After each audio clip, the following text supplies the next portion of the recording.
So you just watched the first part of the day. I was able to get a couple bowstrings made, and then normally I'll make a few in the morning, and then I got to take a little run. I got to go to the post office midday, which is where we're going right now. We got some strings headed out, and then I'll come back and I'll eat lunch, and then I'll finish. I've got some more. I've got one whole bow build.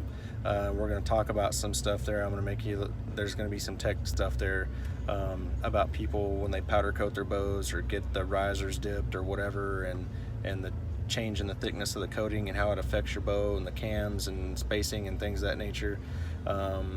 So we're going to cover that because I've got one in here that I'm building for somebody that they had powder coated, that the bottom cam's pretty tight, so that's a no-no.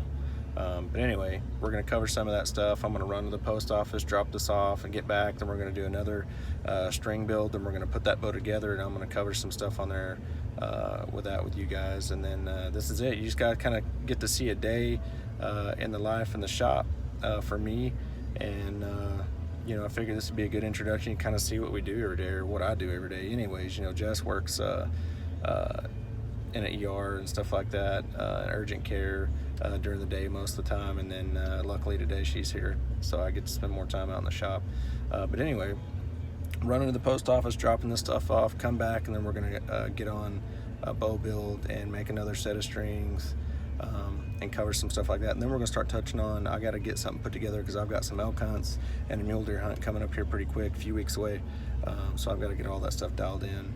And we're going to start piecing that together. We got to do a bow build for my brother and a couple other folks, so we're going to start rolling through that, and that's going to be kind of the beginning. But I figured the first video we'll just do a day with Toad, a day with Tyler in the shop, and just kind of see how it goes. And you can see kind of a normal day here. So appreciate you guys hanging out, and here we go, off to the post office.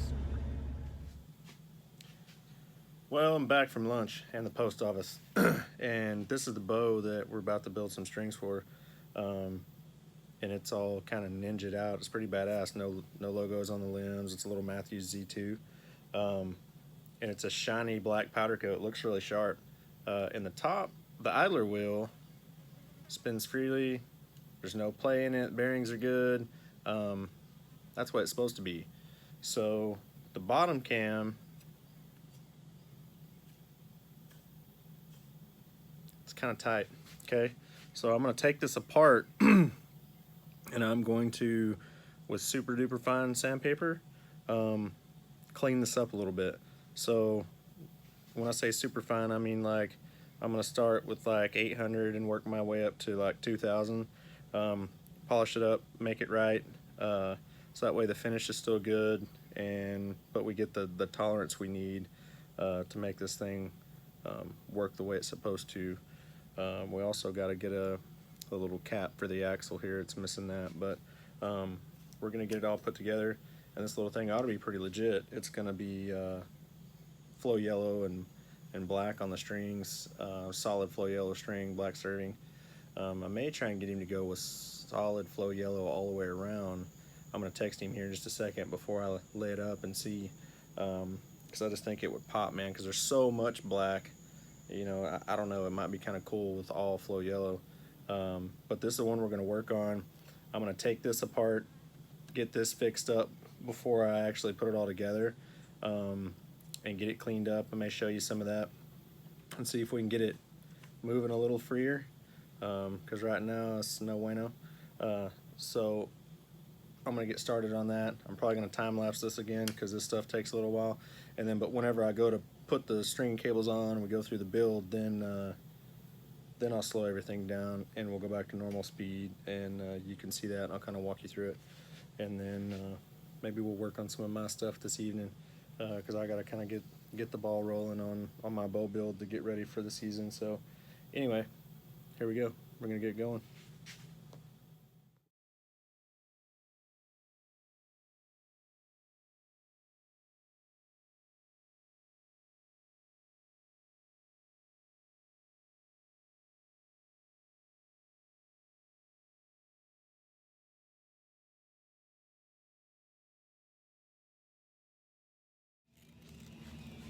All right, so I got the string set.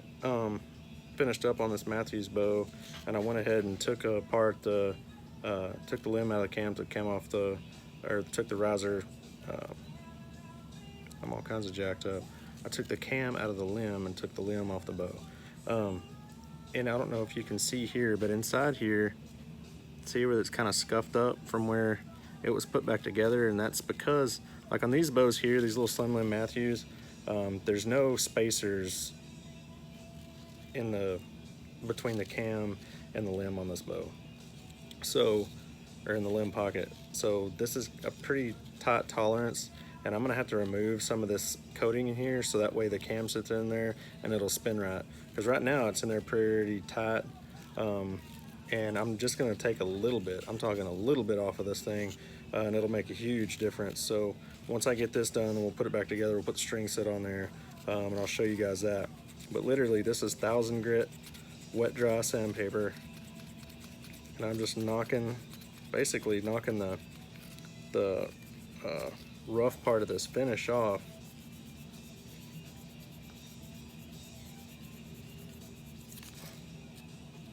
And it may not seem like a lot, because it's not, but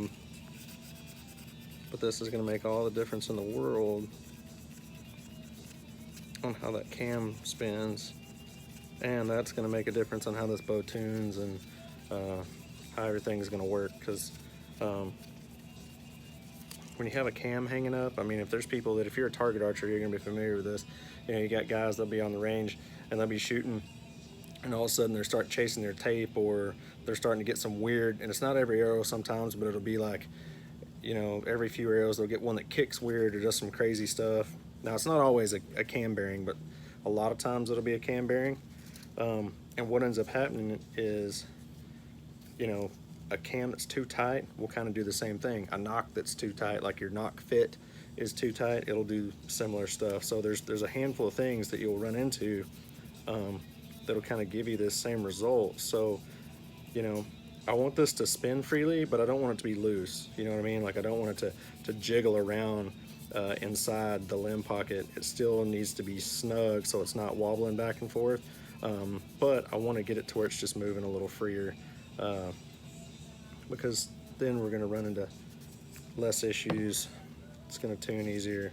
And the thing is, man, is the reason we do this, the reason we make strings the way we do and all that stuff, is to try and get chilling with my dirt daubers, man, out in the shop. It's been unbelievable this year. Need to spray, but this is going to make all the difference in the world. And it's not high across the whole surface. It's just high in a couple spots. And if I can, you know, once I get that whittled down, this is just gonna help it. And this bow will tune up real good, be real easy. And it's gonna do exactly what we need to do. My music just quit, it means I'm getting a phone call. Oh my God, CVS Pharmacy. I don't have anything in Denton, Texas, I can assure you. And then they call me, and the message they leave it in Spanish. I'm obviously not Spanish. And even if I was, this is Texas, that's North Texas. We speak English. For the most part. For the most part, we speak English. Anyway, so I'm gonna test fit this. I'm gonna throw the cam and the axle back in here and see how this works. I may have to do this a couple times, you know what I mean? This is gonna be one of those things where it's just gonna be trial and error. Once I get it where I need it, I'll put everything back together and we'll get the bow back together. But for right now, I'm just gonna do this a couple more times. Make sure that everything fits the way I want it to, and then we'll start throwing the bow back together. All right, so this, I guess, only took one shot. It's a lot easier. It spins a lot freer. And it's not wobbling, you don't see any play. It's not doing anything crazy. And it's moving freely. That was the goal, you know what I mean? Get it moving freely, and still have no wobble, no nothing. So it's spaced in there the way it's supposed to be. It's moving free now, and all it took was just moving, I mean, a little bit of material. We're talking very little. This is 1000 grit sandpaper. So the finish still looks nice. I get to put the bow back together now, and we'll get the strings and everything thrown in there, and it's gonna be pretty sharp. I think this bow gonna work out good. Hopefully, because it looks like they powder coated this bottom cam as well. Hopefully I don't run into any issues with the cam, the cam track, because even though it's minor, that little bit of film that you put in there with the powder coat does change the diameter of the cam track, and you're actually going to make the cam track and where the cable payout is and all that stuff smaller. So you end up, if you run a stock diameter string, you may run into some issues here to make this thing work. So we're going to play with it a little bit and just see. I may have to end up cleaning this channel out a little bit, but we'll see. Hopefully not. Hopefully not. Hopefully it'll all work out like it's supposed to. Got a quick note here. I got it put back together. And this bow is one of the Mathews that has the slim limbs, right? So it's got a pretty skinny limb. And one thing I'd recommend, and you're gonna get this from even Mathews if you talk to them, before you put these bows in a press, I don't care if you're just changing a peep, center serving, whatever you're doing, when you put it in a press, you know, back the limb bolts out about 3 or 4 turns.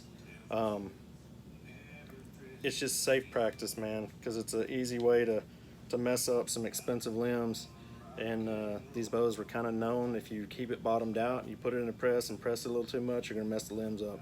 So I'm gonna back this out. I bottomed it out, and it's an easy way to do it. Just bottom it out, 1, 2, 3, 4 turns. And so when I put this in the press, I'm not gonna have near as much issue, or I'm not going to be terrified something's going to happen. 1, 2, 3.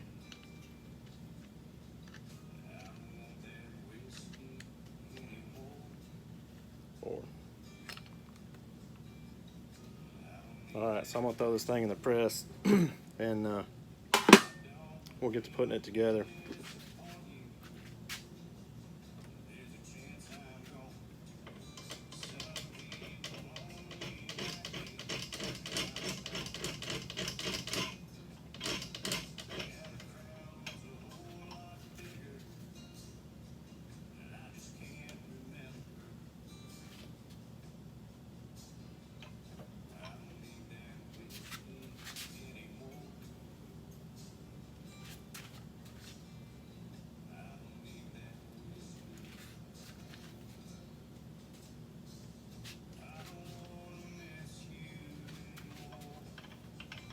After having it apart like that, I just wanted to make sure the rockers look good and everything was seated right and all that stuff before I start putting pressure on this thing.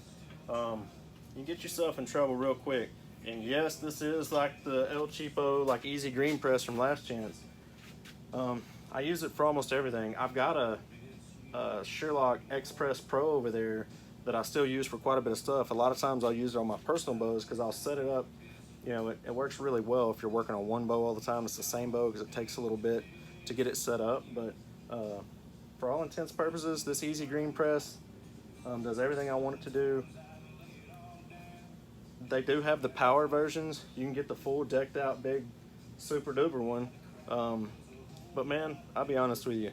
It's real easy if you're not paying attention, you get distracted or something, to bend a riser with one of those things. I'm not saying it's a bad press. It's a great press. But you just gotta, to me, it's too easy to mess something up or make a mistake, or especially if you have other people using your press besides you all the time. Somebody that isn't experienced can get on there and really jack a bow up. Like, I've seen them bend risers before with one of those bows, so, or with one of those presses. So for me, keep it simple, stupid. You know what I mean? I use this little press. It works for everything I need it to do. My X-Press does everything else, and I just stay with the manual version. I stay with the manual deals, so that way it just ensures, man, it's like peace of mind. I'm not gonna over tighten this thing standing here when my full attention is on what I'm doing. If you're not paying attention, somebody asks you something walking through the door over here, and I got that pedal down and I'm pressing the bow with a power press, I mean, there's a chance I could blow that damn thing up. I'm not doing that, especially with a customer's bow, man. That'd freak me the hell out. So anyway, just want to kind of touch on that. I'm gonna go ahead and start routing all this stuff, and I'll get it put in there, and we'll go from there.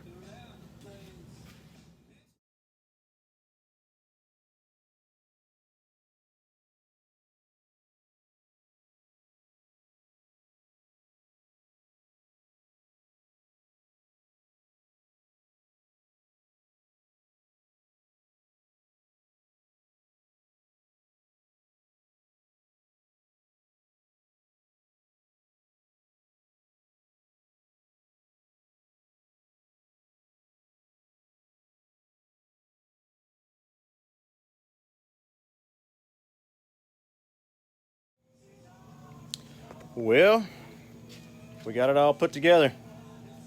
Took a minute. I was trying to make sure that you see in that time lapse that I was trying to get the cam in the right position and all that stuff. People that say that there's no timing for a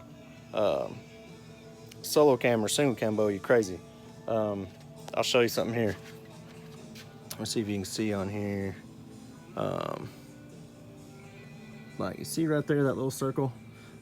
It's hard to see, the angle's all funky, but anyway, it's right here. Whenever you got that thing set up, when the bow is at brace, your cable most of the time is going to run right through the center of that. That's a starting point. Okay, ideally from the factory, that's where they like it to be. It's a good starting point. You can fine tune it a little bit from there, but you got to know on a solo cam bow, every time you twist a cable or something, you're actually changing knock point too, because it changes the position of the cam, and anytime you change the position of the cam, you're changing your knock point vertically on a solo cam bow. So you can play with your draw length and all that stuff, but I wouldn't make anything permanent on one of these bows until you've done that, until you have the cam position where you want, you got your draw length where you want, then go ahead and set all that stuff up. A lot of times it's good practice to get all that dialed in beforehand. So if it's a brand new thing, like a brand new bow, and you've never shot it before, make sure the draw length and all that stuff is exactly where you want it to be before you go putting your knock, D-loop, all that stuff on there, because when you go to changing that on a solo cam bow, you're changing your knock point vertically, so you got to retune everything. You got to start that shit all over again. You're not going to get that a lot of times at the counter at the local archery store. They're just going to throw that shit together and they're going to oh yeah, man, it's perfect, and send you out the door. And if you don't know any better, you're just going to assume it is, and assume that you shoot like shit, or you got bad form because your arrows are flying terrible, or it's not hitting the same place it used to be. It could not be that at all. It couldn't be you at all. It could just be what they did at the store. So if they adjusted the draw length or did something, whatever, if they changed, twisted on your cable, whatever, twisted on your string on a solo cam bow, that's changing your vertical knock point. So it's just something to be wary of or to think about. But I'm gonna finish this thing up, man. It's been a long day. Made three sets of bowstrings, had some conference calls, you've probably seen on some of that. I've got a little bit more stuff I'm going to work on this evening probably, but I just want to give you guys a basic, I guess, look into a normal day for me. So, we got up this morning, got some strings started, went to lunch, mailed some strings and some that I did a few days ago, and then went and finished on this bow. This one's Nick's bow. It's going to be pretty sweet. I think I texted him there before I started this and finished it, because originally he had said, hey man, let's do flow yellow with black serving. And I was like, man, there's so much black on this bow and it's so crazy, and it's slick, it's really pretty, the powder coat's really pretty. So I was like, why don't we do all flow yellow, do the whole thing flow yellow? And I think it's sharp, man. I think it looks really good. It's gonna pop on this bow. I think it's just killer. I think it came out really good. So we did the flow yellow all the way across. He's like, yeah, man, go ahead, let's do it. So that's what we did. Turned out really good. String is dead stable, super perfect. And I think this is gonna work out really good. And here's the cool part. I'm not putting monkey tails and all that shit all over this string and douching it with rubber crap everywhere, because you don't need it, okay? If you got a quality set of bowstrings, everything's in time like it's supposed to be, the cam's in the right position, all that stuff, you won't need all that, because a good quality set of bowstrings, like my stuff, I can make any bow quieter. I can guarantee it. I don't give a damn what you bring me. Bring me a crossbow, I can make it shoot different. The thing is when you have one set up right, when you have a good quality set of strings, it's going to be faster this way. You're not going to run into any issues with the rubber deteriorating over time, especially if it's one of those that, like a limb saver or something that you put between the string, because it's going to wear over time. And as it wears over time, it gets skinnier and skinnier and skinnier. Well, guess what? That's changing the dynamic of your string. It's actually changing the length of your string. Okay, so your bow is going to be continually changing all the time. You don't want to mess with all that shit if you don't have to. So the way this is set up, we're not going to have to do any of that. This bow will be quieter than it's ever been, and it's not going to have all that crap all over the string. I am going to put some weights right down here at the end to help speed the bow up, and it's going to knock some of the vibration out. But this bow is going to be ninja quiet. It's not going to have any of that crap all over it, and it's going to perform better because of it. It's going to perform better because there's not anything impeding its natural flight, its natural oscillation, and because the string set is so stable, there's not going to be a lot of vibration. It's going to soak it up immediately, and we're going to get better performance out of this bow, and that's the name of the game. The reason we build stuff the way we do and we take the time and effort to do it is so that way it's like the Ron Popeil shit, right? You set it and forget it. Like, we put it together, and once it's done, it's done. You don't have to dick with it anymore, and it's just going to shoot. You can spend the time behind your bow and not spend this time working on your bow. You want to be a good bow tech? Screw your shit up all the time and then have to work on it all the time, or put shitty stuff on your bow to where you have to work on it all the time. You'll become a good bow tech in no time because you're always going to have to be working on your bow. You don't want to do that. Take the time, get it to somebody who knows what the hell they're doing, or let me help you learn what to do and get your stuff set up right. Then you don't have to mess with it anymore. You set it up, and then you just shoot your bow. You work on you, because that's really the thing that you need to be doing. You don't need to be working on your bow. You need to be shooting your bow. You need to be enjoying your bow, learning your stuff, learning your form, working on where you're comfortable. That's the whole point of this, is to make you more consistent, to make you better, to make your equipment, take the equipment out of the equation. So all you got to work on is you. That's our goal. Okay, so I'm gonna get out of here. I'm gonna try and finish up this stuff. Maybe we'll get this video posted, hope maybe tonight, maybe tomorrow, I don't know. I gotta edit it all and all that stuff, put it together for you. But anywho, there you go. It's a day with Toad. What do you think? Day with Toad? I think it's good. Yeah, it's good because his ass was in the air conditioning all day and I was out here in the shop. Either way, you know, we're gonna do more of this. I need your feedback. I need you to tell me what you want to see more of. We can do full bow builds. I can walk you through particular pieces, specific stuff. Let me know. I'm not gonna know until I get something from you guys. Give me what you want, and then we'll start putting it out there. I'll get the content put together. We'll do the builds. We'll get it out there. We can go through peeps, servings. We can do anything. I can show you stuff out here in this shop that they can't do for you at the factory. So let's make sure that don't be afraid to ask. It doesn't matter what it is. It could be about arrows. It could be anything. Anything. And it doesn't just have to be archery. It could be fishing. It could be outfitting. It could be all different kinds of hunting. Whatever you got, we're going to give you the content that you need. So I'm out. Peace.